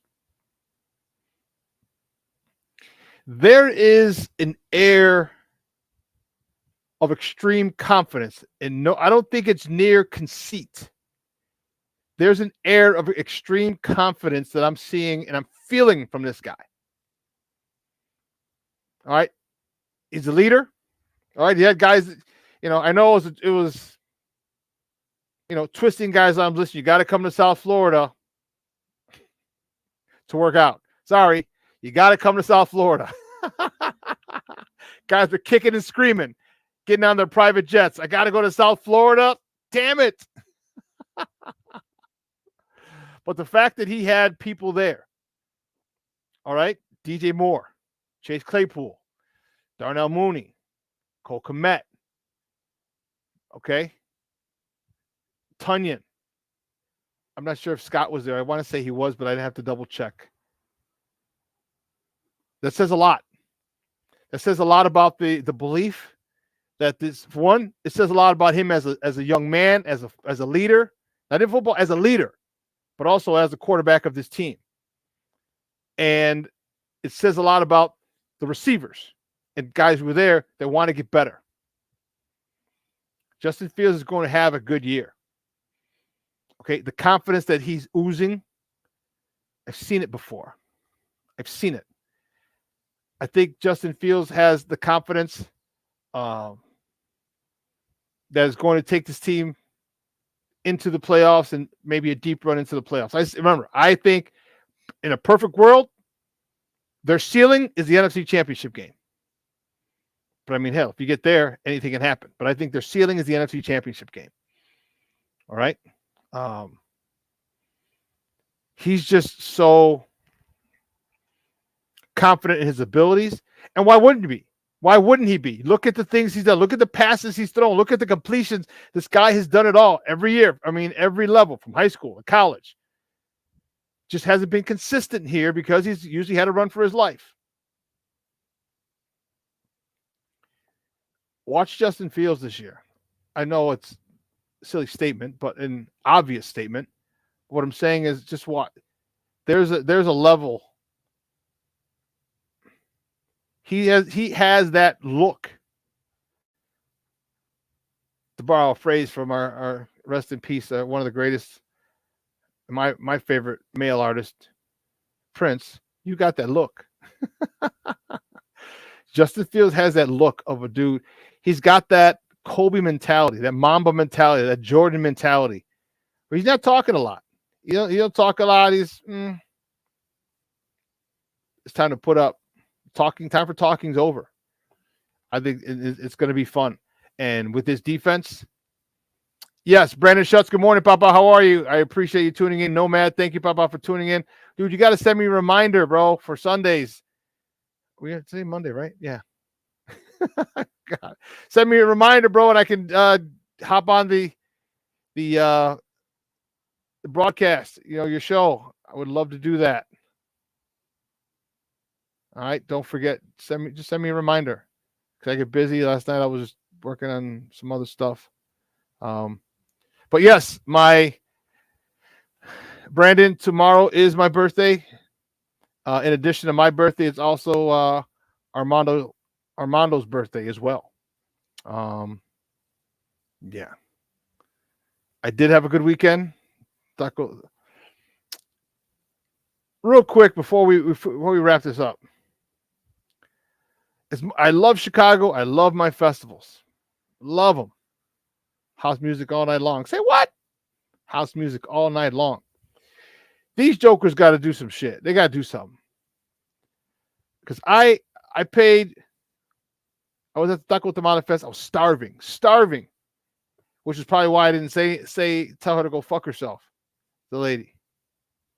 I got 3 tacos, 3, and a quesadilla. For those of you who don't know what quesadilla is, it's 2 tortillas, and they put cheese in it, melted cheese in the middle, but I had them put chicken in there. Okay. I didn't get anything to drink, no water, no pop. 3 tacos and a quesadilla was $33. $33, dude. I'm like, you know what? Next year, I'm going back to the Taco and Tamale Fest, and I'm going to eat before I get there. It's just going to be a drink fest.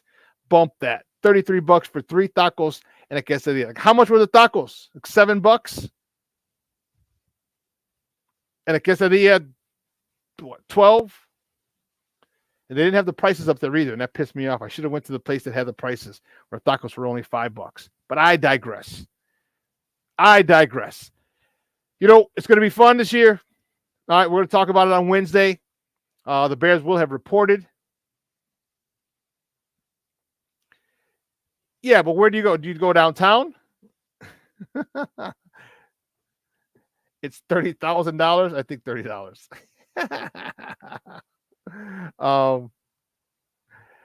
Yeah, it's going to be fun. All right, we'll be back Wednesday. Wednesday will be their first practice. They will just report tomorrow, and it's going to be one hell of a ride. I told you, enjoy it, and I'm just waiting. I'm waiting for the notification on my phone to let you know that the Bears have signed a pass rusher. again, I think they have a lot of sneaky links in their pass rushing department this year. That's what I told Glenn. I think they're going to do it by committee.